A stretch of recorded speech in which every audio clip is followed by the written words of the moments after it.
Marathon का आयोजन किया जिसमें 80,000 लोगों ने भाग लिया और उसी के साथ ही गुरुजी का शीश को आनंदपुर साहब पहुंचाने के प्रण से अपना शीश कुर्बान करने वाले दादा खुशहाल सिंह दैया जी के बलिदान, उनके जन्म स्थली बड़खालसा में उनकी याद में एक राज्य स्तरीय हमने समारोह का आयोजन भी वहां पर किया है।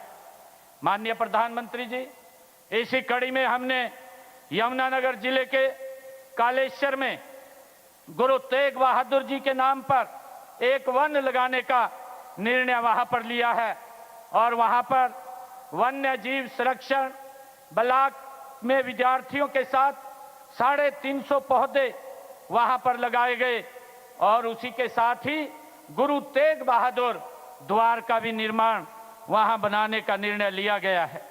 माननीय प्रधानमंत्री जी, गीता का संदेश हर हरियाणवी की रगों में है। आप जब 6 अक्टूबर 2014 को आप कुरुक्षेत्र आए थे, आपने कहा था कि कुरुक्षेत्र की गीता स्थली के रूप में अंतर्राष्ट्रीय स्तर पर पहचान दिलाने के लिए हर संभव प्रयास करेंगे।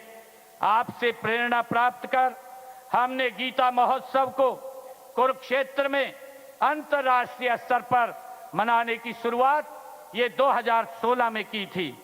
आदरणीय प्रधानमंत्री जी, तब से अब तक इसमें 4 देशों 6 राज्यों ने भागीदारी की है। यही नहीं, 6 देशों से बाहर 6 देशों में अंतर्राष्ट्रीय गीता महोत्सव जयंती का कार्यक्रम भव्य स्तर पर मनाया गया है। आदरणीय प्रधानमंत्री जी, आज की इस पावन धरा पर आपके कर कमलों से अनुभव केंद्र का उद्घाटन हुआ है। हमारी सांस्कृतिक धरोहर को पुनर्जीवित करने के लिए इस पर आपने 250 करोड़ रुपया यहां पर खर्च किया है। आदरणीय प्रधानमंत्री जी, इसके माध्यम से आप पूरी दुनिया महाभारत के युग को साक्षात देख सकेगी। इसी प्रकार आपने भगवान श्री कृष्ण के पवित्र संघ पंचजन्य का आज लोकार्पण किया है। आदरणीय प्रधानमंत्री जी, महान गुरु तेग बहादुर जी के शहीदी दिवस को मनाने की प्रेरणा भी हमें आपसे मिली है। आपने भारत भूमि के लिए सिख गुरुओं के योगदान के प्रति बार बार कृतज्ञता आपने व्यक्त की है। आदरणीय प्रधानमंत्री जी, आपकी पहल पर आजादी का अमृत महोत्सव में श्री गुरु तेग बहादुर जी के 400वें प्रकाश पर्व को देश भर में मनाया गया है।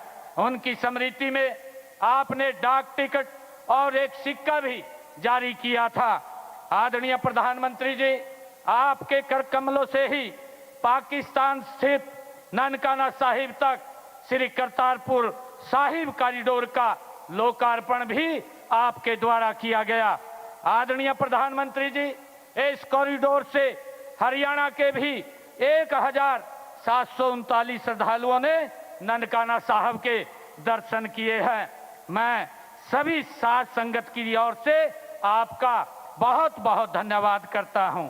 आदरणीय प्रधानमंत्री जी, वर्ष 2021 में जब अफगानिस्तान में राजनीतिक अस्थिरता आई तो आपने वहां से गुरु ग्रंथ साहिब के तीनों पावन स्वरूपों को विशेष विमान से भारत लाने का प्रबंध आपने किया था। माननीय प्रधानमंत्री जी, आपकी पहल ही आप पूरे देश में 10वें पातशाह श्री गुरु गोविंद सिंह जी के साहिबजादों जोरावर सिंह और फतेह सिंह के शहीदी दिवस को अब हर वर्ष वीर बाल दिवस के रूप में मनाया जाता है। आदरणीय प्रधानमंत्री जी, आपके प्रयासों को हमने हरियाणा में आगे बढ़ाया है। चाहे 2021 में गुरु नानक देव जी का 550वां प्रकाश पर्व हो या 2017 में गुरु गोविंद सिंह जी का 350वां प्रकाश पर्व हो या गुरु तेग बहादुर जी का 400वां प्रकाश पर्व हो, हमने पूरे राज्य में पूरी धूमधाम के साथ उनको आपके दिशा निर्देश में मनाने का काम किया है। आदरणीय प्रधानमंत्री जी, हमने इसी कड़ी में यमुनानगर में बनने वाले मेडिकल कॉलेज का नाम हिंद की चादर गुरु तेग बहादुर जी के नाम पर वो रखा गया है, उसका निर्णय लिया है। माननीय प्रधानमंत्री जी, आपने न सिर्फ 1984 की चोट को समझा, बल्कि उनके घाव भरने की सच्ची कोशिश आपने शुरू की है और दोषी लोगों को आपने सलाखों के पीछे पहुंचाने का काम भी किया है।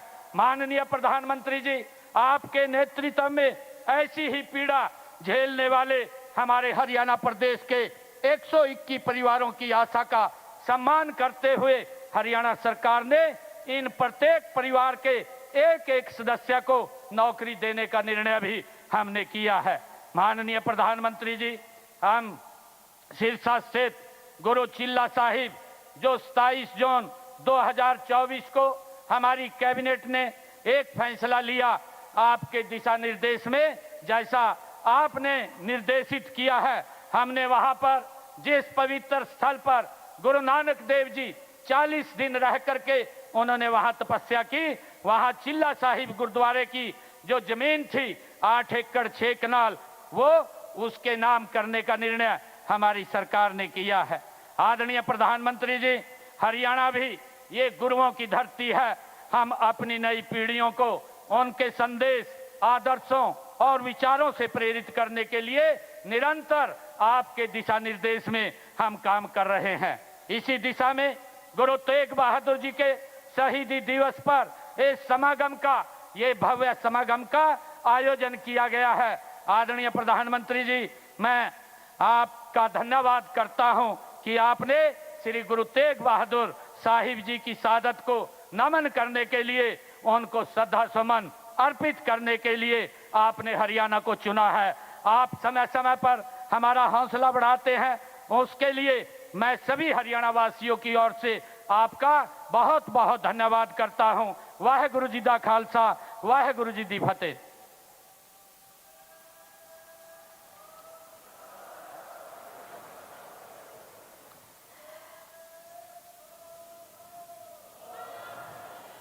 मुझे लगता है कि ये भारत के लिए नहीं, पूरे दुनिया में जहाँ भी विश्व में सिख समुदाय के लोग रह रहे हैं, ये हमारे लिए बड़ी गौरव वाली बात है कि हरियाणा की खास तौर पे कुरुक्षेत्र की धरती को चुना गया है इस शहादती समारोह के लिए। मैं माननीय प्रधानमंत्री जी से गुजारिश करूंगी कि वो मंच पे आके इस शहादत में, सम्मान में और पूरे हमारे विश्व में जहाँ जहाँ सिख समुदाय के लोग रह रहे हैं उनको संबोधित हों। और उनके साथ ही मैं ये बता दूं कि मैं उस जगह से हूँ, प्रधानमंत्री साहब, पंजाब के एक छोटे से इलाके से, जिसके पास एक गुरु साहब ने सारी जिंदगी तपस्या की और वहाँ गुरु लादो का उपदेश हुआ।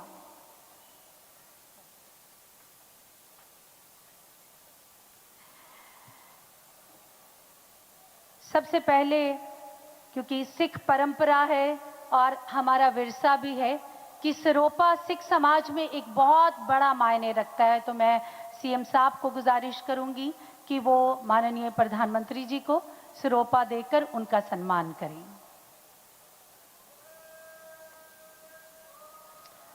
सत श्री अकाल।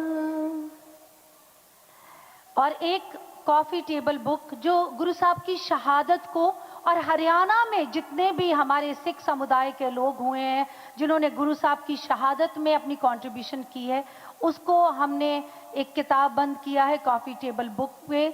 सो मैं गुजारिश करूंगी माननीय प्रधानमंत्री से कि वो उस कॉफी टेबल बुक को रिलीज करेंगे। उनके साथ मैं श्री नायब सिंह सैनी जी से, माननीय, उनसे भी गुजारिश करूंगी कि वो